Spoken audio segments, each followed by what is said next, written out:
നമസ്കാരം. മലയാളി വാർത്തയിലേക്ക് സ്വാഗതം. ഏറ്റവും പ്രധാനപ്പെട്ട ഒരു വാർത്തയാണ് പ്രേക്ഷകരുമായി പങ്കുവയ്ക്കാനുള്ളത്. ഷിരൂരിൽ രക്ഷാദൌത്യം തുടർന്നുകൊണ്ടിരിക്കുകയാണ്. ഇതിനിടയിലാണ് ഒരു നിർണായക വിവരം പുറത്തു വന്നിരിക്കുന്നത്. നദിക്കടിയിൽ ഒരു ട്രക്ക് കണ്ടെത്തിയെന്ന വിവരങ്ങളാണ് ഈ നിമിഷം പുറത്തുവരുന്നത്. വലിയൊരു പ്രതീക്ഷയോടെയാണ് ഇതിനെ കേരളം ഉറ്റുനോക്കുന്നത്. അത്യാധുനിക സംവിധാനങ്ങളെല്ലാം ഉപയോഗിച്ച് നടത്തിയ തെരച്ചിലിലാണ് ഇത്തരത്തിൽ നദിക്കടിയിൽ ഒരു ട്രക്ക് ഉള്ളതായി ഇപ്പോൾ നിഗമനം പുറത്തു വന്നിരിക്കുന്നത്. കർണാടക സർക്കാർ തന്നെയാണ്, റവന്യൂ മന്ത്രിയാണ് ഈ വിവരം പുറത്തുവിട്ടിരിക്കുന്നത്.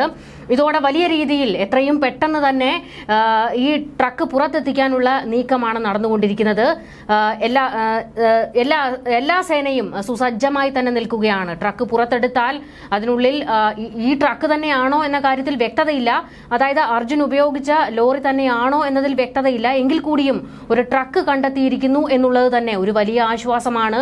അത് അർജുൻ്റേത് തന്നെ ആയിരിക്കട്ടെ, അർജുൻ ആയിരിക്കട്ടെ അതിനുള്ളിലെന്ന് ഇപ്പോൾ പലരും പ്രാർത്ഥനയോടെയാണ് ഈ ഒരു നിമിഷത്തിലൂടെ കടന്നു പോകുന്നത്. 9 ദിവസമാണ് ഒരു മനുഷ്യന് വേണ്ടി അല്ലെങ്കിൽ ഒരു കൂട്ടം മനുഷ്യർക്ക് വേണ്ടി തെരച്ചിൽ നടന്നുകൊണ്ടിരുന്നത്.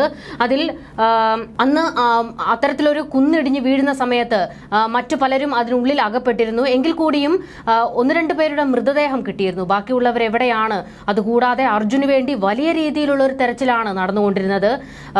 മലയാളികൾ ഉൾപ്പെടെ വലിയ രീതിയിൽ പ്രതീക്ഷയോടെയാണ് ഈ ദിവസങ്ങളിലെല്ലാം കടന്നുപോയത്. എങ്കിൽ കൂടിയും കഴിഞ്ഞ ദിവസം വരെ അല്ലെങ്കിൽ ഈ ഒരു നിമിഷം വരെ പ്രതീക്ഷ നഷ്ടപ്പെട്ടുകൊണ്ടിരിക്കുന്ന ഒരു സമയത്താണ് ഇത്തരത്തിലൊരു വാർത്ത പുറത്തു വന്നിരിക്കുന്നത്.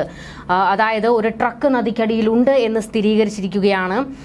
ഇനി അത് എത്രയും പെട്ടെന്ന് പുറത്തെടുക്കാനുള്ള നീക്കമാണ് നടന്നുകൊണ്ടിരിക്കുന്നത്. കർണാടക സർക്കാരിൽ നിന്ന് തന്നെയാണ് ഔദ്യോഗികമായ ഈ വിവരം പുറത്തു വന്നിരിക്കുന്നത്. ഇപ്പോഴും ഈ ട്രക്ക് കണ്ടെത്തിയിട്ടുണ്ട് എങ്കിലും വലിയൊരു വെല്ലുവിളിയായി തുടരുന്നത് ഇപ്പോൾ അവിടെ വലിയ രീതിയിൽ മഴ പെയ്തുകൊണ്ടിരിക്കുകയാണ്. ഇത് ഒരു വലിയ ഭീതിയായി തന്നെ നിൽക്കുന്നുണ്ട്. കാരണം വീണ്ടും മണ്ണിടിച്ചിൽ ഉണ്ടാകുമോ എന്ന ഭയം രക്ഷാദൌത്യത്തിന് ഇപ്പോൾ ഉണ്ട് എന്നുള്ളതും എടുത്തു പറയേണ്ടതാണ്. ഗംഗാവാലി പുഴയിൽ റഡാർ സിഗ്നൽ ലഭിച്ച അതേ ഇടത്ത് നിന്ന് തന്നെ സോണാർ സിഗ്നലും ലഭിച്ചിരുന്നു. അതും നിർണായകമായിരുന്നു. ഈ സ്ഥലത്ത് തന്നെയാണ് ഇപ്പോൾ ട്രക്ക് ഉള്ളതായും സിഗ്നൽ വന്നിരിക്കുന്നത്. നാവികസേന നടത്തിയ തെരച്ചിലിലാണ് സോണാർ സിഗ്നൽ കിട്ടിയത്. വെള്ളത്തിനടിയിലുള്ള വസ്തുക്കളെ കണ്ടെത്തുന്നതിനും അവയുടെ സഞ്ചാര ദിശ, വേഗം തുടങ്ങിയവ മനസ്സിലാക്കുന്നതിനും ഉപയോഗിക്കുന്ന ശബ്ദശാസ്ത്ര സംവിധാനമാണ് സോണാർ. ഇത്തരത്തിൽ അത്യാധുനിക സംവിധാനങ്ങൾ ഉപയോഗിച്ച് നടത്തിയ തെരച്ചിലിലാണ് ഇപ്പോൾ ഒരു ശുഭപ്രതീക്ഷ പുറത്തേക്ക് വന്നിരിക്കുന്നത്. 9ാം ദിവസമാണ് തെരച്ചിൽ നിർണായക ഘട്ടത്തിൽ എത്തി നിൽക്കുന്നത്.